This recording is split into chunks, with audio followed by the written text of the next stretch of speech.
और इस वक्त की बड़ी खबर आ रही है। Big boss fame Elvish Yadav को हिरासत में ले लिया गया है। कोटा पुलिस ने उन्हें हिरासत में लिया है। एल्विश यादव, जिन्हें एक पार्टी में सांपों के जहर और जिंदा सांप सप्लाई करने का आरोप लगने के बाद पुलिस तलाश कर रही थी और इस मामले में उन्हें पुलिस ने हिरासत में ले लिया है। राजस्थान के कोटा से पुलिस ने एल्विश यादव को हिरासत में लिया है।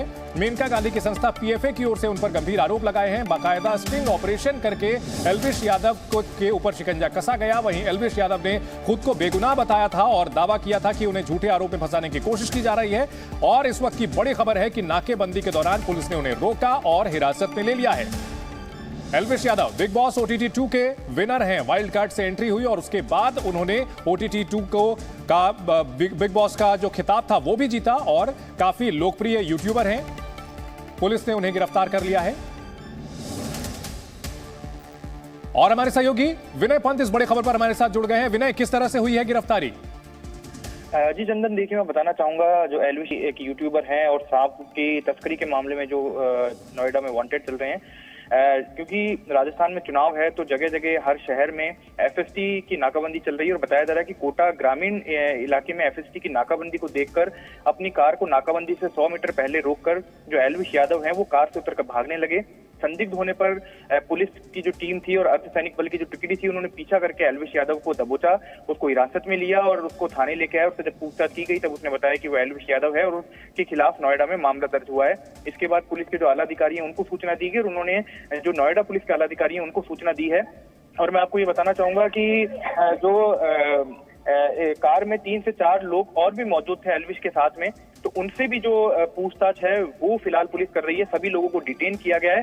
हालांकि गिरफ्तारी अभी तक किसी की नहीं हुई है, सबको डिटेन किया गया है जिनसे पूछताछ की जा रही है। और नोएडा जो पुलिस है उसको भी सूचना दे दी गई है। बताया जा रहा है कि नोएडा से भी पुलिस की जो टीम है वो कोटा ग्रामीण के लिए रवाना हो गई है। अब देखना यही होगा कि जब इसमें आगे जो पूछताछ होगी, आगे जो इन्वेस्टिगेशन होगा, उसमें क्या क्या चीजें चौंकाने वाली निकल के सामने आएगी। जी चंदन, बिल्कुल, एल्विश यादव को हिरासत में ले लिया गया है। राजस्थान के कोटा से हिरासत में लिया गया है। चुनाव की वजह से जो नाकेबंदी लगाई गई थी और उसी दौरान एल्विश यादव को हिरासत में ले लिया गया है। एल्विश यादव, जिन पर आरोप है कि पार्टी में सांप के जहर और जिंदा सांप की सप्लाई करने का गिरोह चलाने का आरोप लगा है। और लोकप्रिय यूट्यूबर एल्विश यादव काफी मशहूर हस्ती हैं और इस मामले को लेकर के उनके खिलाफ शिकंजा कसा तो उन्होंने खुद ये दावा किया था कि उनके खिलाफ झूठे आरोप लगाए गए थे। विनय, जिस तरह से हिरासत में लिया गया है, क्या किसी तरह का कोई प्रतिरोध भी किया? और जैसा कि बता रहे हैं आप भागने की कोशिश की, आप ये किस तरह से राजस्थान पहुंचे थे और किस तरह से वहां वो गिरफ्तारी से बच रहे थे?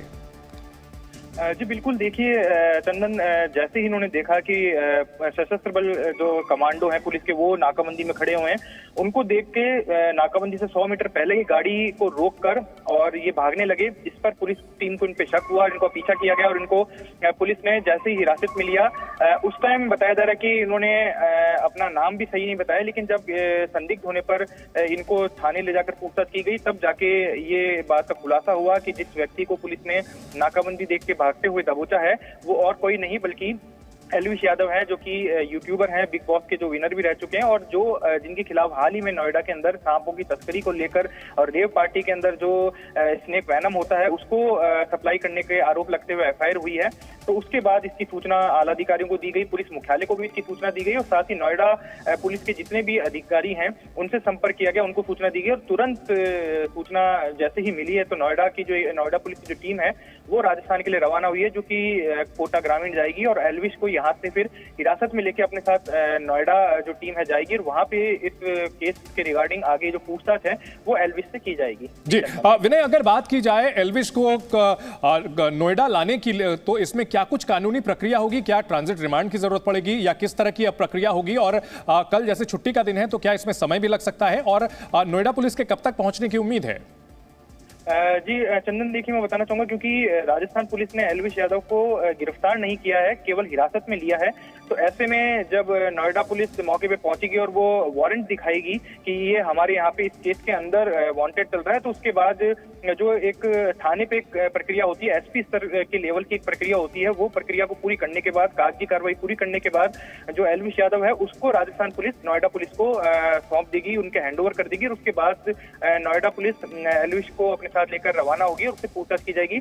बताया जा रहा है कि जो सूचना मिली है उसके बाद टीम रवाना हुई और रात रात तकरीबन 9 से 10 बजे तक जो नोएडा पुलिस की टीम है वो कोटा ग्रामीण इलाके में पहुंच जाएगी और फिर एल्विश यादव को रात को ही अपने साथ लेकर नोएडा के लिए रवाना होगी। जी बिल्कुल, तो रात को ही लेकर के एल्विश यादव को जो नोएडा की पुलिस है वो कोटा से लौट सकती है, ऐसी जानकारी मिल रही है। और इस वक्त की बड़ी खबर आपको बता दें कि बिग बॉस के विनर एल्विश यादव को राजस्थान के कोटा में पुलिस ने हिरासत में ले लिया है। एल्विश यादव, जिन पर जहर सप्लाई करने का और जिंदा सांपों की सप्लाई करने का आरोप लगा था, पार्टियों में, रेव पार्टियों में यह सप्लाई करने का आरोप लगा था और इसके बाद से वे फरार चल रहे थे। हालांकि वीडियो एक के बाद एक सामने आ रहे थे और जिसमें उन्होंने अपनी बेगुनाही का दावा किया था और साथ ही साथ और इस मामले को लेकर के सियासत भी खूब हो रही थी, क्योंकि एल्विश यादव को लेकर बीजेपी के कई बड़े नेताओं के साथ और एनडीए के बड़े नेताओं के साथ वीडियो सामने आए थे, मुलाकात की तस्वीरें भी सामने आई थी और इस मामले को लेकर के कांग्रेस ने निशाना भी साधा था। विपक्षी पार्टियां लगातार निशाना साध रही थी एल्विश यादव को। बड़ी दिलचस्प बात है विनय की जो मुकदमा दर्ज हुआ वो बीजेपी शासित राज्य में और गिरफ्तारी जो हुई है वो कांग्रेस शासित राज्य में हुई है। जी वाकई चंदन, क्योंकि जो मामला है वो नोएडा में दर्ज हुआ है, वहाँ पे बीजेपी की सरकार है और एल्विश को राजस्थान के अंदर दबोचा गया जहाँ कांग्रेस की सरकार है। लेकिन सबसे बड़ी बात यह है कि एफएसटी की जो नाकाबंदी थी उसके अंदर अर्धसैनिक बल की जो टुकड़ी है वो शामिल थी। बताया जा रहे हैं जो आईटीबीपी के जवान होते हैं, बीएसएफ की जो टुकड़ियां मिली हुई है चुनाव को शांतिपूर्वक संपन्न कराने के लिए, वो मौजूद थे। उन्होंने भाग करके एल्विश को दबोचा। हालांकि इसको गिरफ्तार नहीं किया गया, केवल हिरासत में लिया गया, क्योंकि यहाँ इसके खिलाफ कोई केस नहीं है और जो कार की जो चेकिंग की गई थी उसमें फिलहाल किसी भी तरह की कोई संदिग्ध वस्तु भी नहीं मिली जिसके आधार पर इसको गिरफ्तार किया जाए। लेकिन बड़ी बात यह है कि इसको दबोच लिया गया। इसको लगातार ये पुलिस जो है नोएडा पुलिस को ढूंढ रही थी, जगह जगह छापेमारी की जा रही थी और शायद उन्होंने भी ये नहीं सोचा होगा कि ये नोएडा से भाग करके राजस्थान में आ सकता है और राजस्थान में भी जो कोटा क्षेत्र है, जो हाड़ौती क्षेत्र है, वहां पे जा सकता है।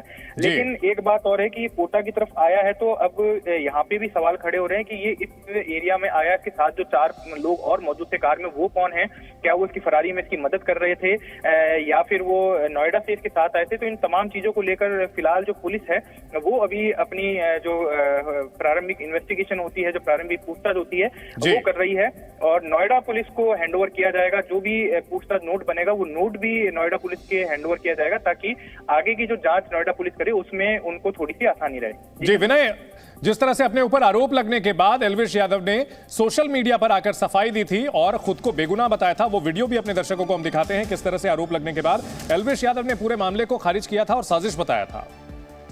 जी गाइस, मैं हूं आपका अपना एल्विश यादव और मैं सुबह उठा, मैंने देखा कि कैसे कैसे न्यूज़ फैल रही है मेरे खिलाफ।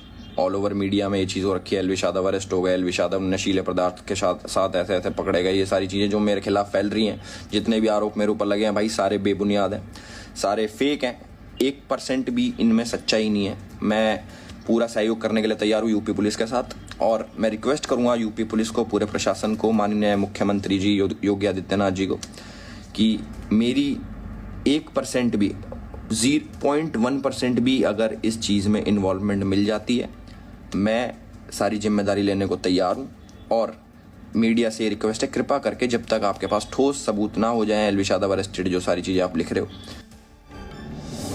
तो ये वो वीडियो था जो एल्विश यादव ने खुद पर आरोप लगने के बाद एफआईआर दर्ज होने के बाद सोशल मीडिया पर आकर जारी किया था और दावा किया था कि उनके खिलाफ जो आरोप लगाए गए हैं उसमें 1% भी सच्चाई नहीं है। लेकिन इसके बाद वो भूमिगत हो गए, फरार हो गए और मिले हैं अब कोटा पुलिस में, कोटा पुलिस की हिरासत में मिले हैं। नाकेबंदी लगाई गई थी इलेक्शन को लेकर के और इसी नाकेबंदी के दौरान एल्विश यादव कार से उतरकर भागने की कोशिश करने लगे और ऐसे में वहां जो मौजूद सुरक्षाकर्मी थे उन्हें शक हुआ और एल्विश यादव को हिरासत में ले लिया गया है और अब नोएडा पुलिस को इन्फॉर्म कर दिया गया है। नोएडा पुलिस जिसने ये मुकदमा दर्ज किया था, हमारे सहयोगी विनय पंत हमारे साथ लगातार बने हुए हैं। विनय, अब जब हिरासत दिखाई गई है तो यहां पर किसी तरह की कानूनी मदद फिलहाल अब उन्हें नोएडा पहुंचकर ही मिल पाएगी, राजस्थान में तो कानूनी मदद कोई नहीं मिल पाएगी। जी वाकई देखिए, जो कानूनी मदद है वो फिलहाल नोएडा में जाके उनको मिलेगी, क्योंकि यहाँ पे उन्हें गिरफ्तार नहीं किया गया है लेकिन उनसे पूछताछ लगातार की जा रही है। और जिस तरह से उन पे आरोप लगे थे रेव पार्टी में स्नेक वेनम सप्लाई करने के, सांप सप्लाई करने के, उसको लेकर फिलहाल कोटा की जो पुलिस है, जो कोटा के खुद आला अधिकारी हैं, वो फिलहाल इन्वेस्टिगेशन कर रहे हैं। क्या राजस्थान से भी उनका कोई इस तरह का लिंक है कि वो जो स्नेक वेनम है या स्नेक है तो उसको लेके जरूर पूछताछ की जा रही है। लेकिन बताया जा रहा है कि अभी तक की जो पूछताछ हुई है उसमें राजस्थान से कोई लिंक सामने नहीं आया है। लेकिन जिस तरह से अभी वीडियो हमने देखा कि उन्होंने सफाई दी थी और सफाई देने के बाद वो फरार हो गए और सीधा राजस्थान पहुंच गए। तो राजस्थान वो किस रास्ते से पहुंचे और किस किस रूट से होते हुए वो कोटा पहुंचे हैं, इन तमाम की जो चीजों की जो तस्दीक है वो फिलहाल कोटा की जो पुलिस है वो कर रही है। कोटा के जो आलाधिकारी हैं वो जी अविनय, हम अपने दर्शकों को वो बातचीत भी सुनाते हैं। जी मीडिया संवाददाता से बातचीत में भी एल्विश यादव ने खुद के बेगुनाह होने का दावा किया था, वो बातचीत भी अपने दर्शकों को सुनाते हैं।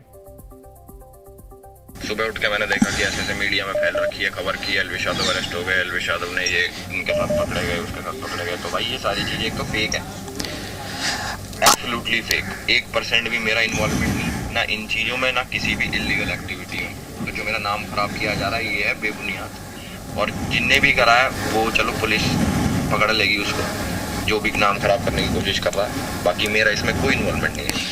जो राहुल नाम का सदस्य था जिससे रेप पार्टी की बात की गई थी एल्विश, उसका नाम किस तरह से आपका नाम इस्तेमाल किया, आप उस राहुल को जानते हैं? भाई मैं किसी को नहीं जानता इनमें से। मैंने अभी नाम FIR कॉपी पर देखी, मैंने उसमें जितने भी नाम थे मैं उनमें से ना किसी को जानता, ना मेरा इनसे कोई लेना देना। दूर दूर तक मेरे अननोन कॉलर्स भी बंद हैं, और जो भी मेरा नाम ले रहे हैं भाई ये सीधा सीधा मेरी इमेज नेगेटिव करने के चक्कर में हो रहा है और कुछ भी नहीं। आई डोंट नो क्यों कर रहे हैं, बट फिर भी इनका मकसद यही है कि मेरा नाम इन्वॉल्व कर रहे हैं इन चीज़ों। एक सांप का वीडियो भी वायरल है आपका, जो अब इस पुलिस की FIR की कॉपी के साथ जो न्यूज़ चैनल्स पे चल रहा है। कोई सांप था, किसी पार्टी में इस्तेमाल किया गया?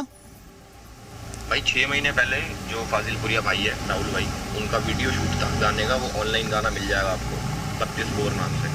उस गाने में शूट के लिए आ रखे थे वो सांप, और मैंने अकेले ने नहीं, सबने वीडियो बनाई थी नॉर्मल वीडियो की, सांप है, कंटेंट मिल जाएगा उस चक्कर में।